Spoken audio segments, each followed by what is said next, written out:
What's up guys, it's me Jake here, and today we're going to be talking about what makes Black Clover so enjoyable and what makes it so different from the rest of the other series out there. Now, I know, I've made many videos on Black Clover already, but this one I really wanted to make because I saw a clip from Garnt or Giguk. I'll play the clip right now. Compare My Hero Academia to Black Clover a lot, right? Because I'm the guy who was bigging up My Hero Academia and then shitting on Black Clover. And I'm really meh on My Hero Academia. And I think the reason for that is because that My Hero Academia is a series that aims for greatness. And because it aims for greatness, the weight of expectations is just that much higher. It has a way harder job doing what it needs to do. And to me, it hasn't delivered on that greatness that is tried to achieve. Black Clover has never tried to be great. Black Clover has just tried to be fun. Black Clover just knows what it is. It doesn't try to be this revolutionary show that rewrites all the formula. It just tries to do what it knows it does, but just tries to do that as good as it can. Now, what makes Black Clover so enjoyable? Well, for me, and for Giguk too, he said it perfectly. He thinks that Black Clover's not aiming for greatness as these shows like My Hero and Jujutsu Kaisen and all of them really are. It's aiming to be fun. And now what's the difference between the two from what I think he's trying to say?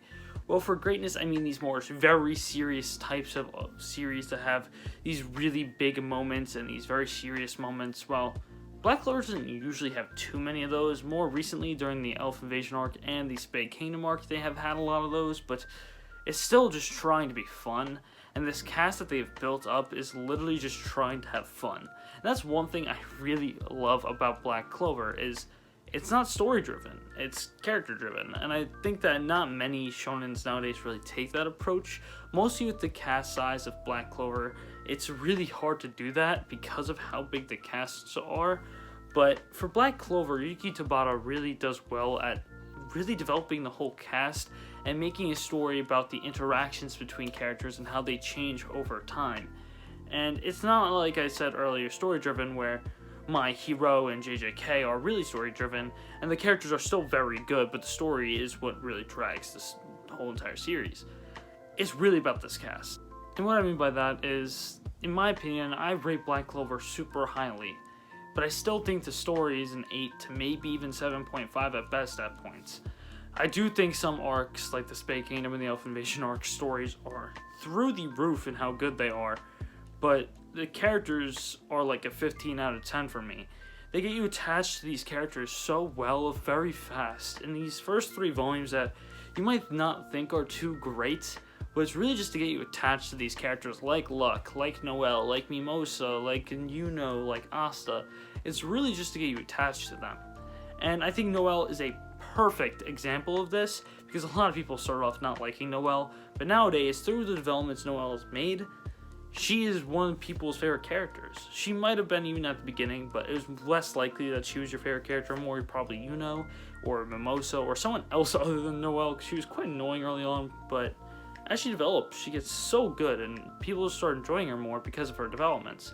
As she started off as a stereotypical noble inside of Black Clover, always categorizing everything by the social classes, as time goes on, she kind of forgets about that, and kind of develops an Asta-like mentality of never giving up and working for her goals. And seeing the kind of interactions she has with Asta change over time, and seeing how Asta alone just changes every character around him, become more like himself, is really inspiring and just really fun to read or watch. Now I know the animation is not that great, but in the manga, the art really encapsulates everything that it really has to. It really just has all the emotion that it wants to bring out, and Black Clover is just drawn so well. And the characters inside of here are probably some of my favorite casts of any series out there. I think the only cast that really topped the Black Bulls and just Black Clover's cast overall, for me, is the Straw Hats and the Post-Eclipse Berserk cast. Like, I don't really see any other cast really beating them. I think that the Black Bulls, in my opinion, are more fun than the Band of the Hawk from Berserk. Now, I know Berserk's a way more serious series, and it has a lot more serious themes, but I still like that cast a lot. And that's saying something, because Berserk is tied #1 as my favorite manga, and yet Black Clover's cast is still up there. And that's because of how attached you get. Now, I know people might say the same thing about Fairy Tail, but in my opinion, I don't like Fairy Tail. Even the cast, I didn't really get attached to them, so it's not like I couldn't really say anything. I gave it 150 episodes, so you can't say just give it or keep going. I've just watched until like a little bit, I think, past or right before it ended of the Grand Magic Games. I don't really remember. It's been a while. I even read like 15 or 20 of the volumes, and I still never enjoyed it. Now time to talk about the aforementioned MHA that Giguk did bring up. Now, it's kind of noticeable that it is trying to become one of the greatest shonens out there, with all these bigger moments and bigger arcs. Now, Black Clover's only had 2 big arcs that have been lasting over 3 volumes. That's the Spade Kingdom and the Elf Invasion / Shadow Castle arc. I kind of mix the Elf Invasion and Shadow Castle arc together, because they kind of are just like one meshing arc. But those 2 arcs compared to like the 5 more bigger arcs from My Hero, yeah, it's not going to try to be aiming for that greatness. It's trying to build up these characters and really develop the characters in their cast with these little smaller arcs that give more character to these other side characters, instead of having these bigger arcs that really only develop the main cast. And the main cast, or MHA, you might say, is Class 1A, but the real main cast, or MHA, is Bakugo, Todoroki, Uraraka, and Deku. Like, those are the main 4 kind of characters that you really see a lot, and that's what they're going to be developing a lot. So when you compare those main 4 characters to this huge cast, they are way more developed than the other characters like Ojiro, and I forget the Invisible Girl's name, and other characters like Sero and other people in Class 1A, where they aren't developed nearly as much as these main cast members. Now, you might say the same thing about Black Clover, where almost all the Black Bulls aren't developed nearly as much as Noelle, but Noelle's development has been insane, and she's developed a lot, while other characters didn't really need that much development. They just needed that one more push to get that development, which is why Black Clover is great, is because they don't always need to overdevelop characters, which you might think is like, wow, overdeveloping, what's that?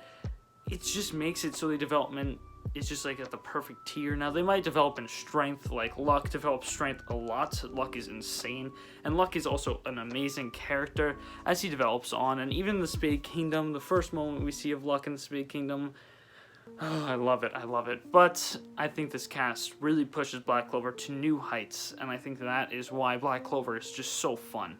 The story, yes, it's not always going to be a masterpiece level. It's never really a masterpiece level story. But even the foreshadowing in Black Clover with Alisadora in volume, I think 1 or 2, making fun of Yuno and behind Yuno and Vengeance's back because he didn't like Yuno. And then during the tournament arc, he literally just comes out and says, "I hate you." And like another one is Goshen licked when they first meet during Nien Village. And other moments like that. And in chapter, I think 2, when Yami first shows up, we see the whole cast of Black Bulls, and we see Henry, and what we're suspecting about the character that just entered the scene in chapter 285, because I'm recording this before chapter 286 comes out, so we don't really know much. But yeah, I am really excited to see where Black Clover goes. I cannot wait to see how it continues on with the story, because I think the Spade Kingdom is really ramping up to be probably the final arc, which is really sad for me, but hopefully it isn't. I think that they can do lots with this world of Black Clover, but at the point they're at, they're so strong that it's going to be really difficult to keep powering up and finding new opponents. So it is kind of sad to say, but I do think Black Clover's near its final third. But yeah, I hope you guys enjoyed this video, and I hope you guys do read Black Clover, because I tried not to spoil anything, and I don't think I really did. And I think it's amazing, so I definitely want you guys to read it if you haven't. It's just an amazingly fun series. I'm not going to say you're going to be like, oh, I'm blown away from the story, like I said earlier. It's just going to be like, wow, I really do love these characters, and I really wish the best for these characters. And that's something that not every series can get out of a person. So seeing Black Clover be able to do that so well is great. So yeah, that's all I have to say. I hope you guys enjoy. I will see you guys next time. Peace!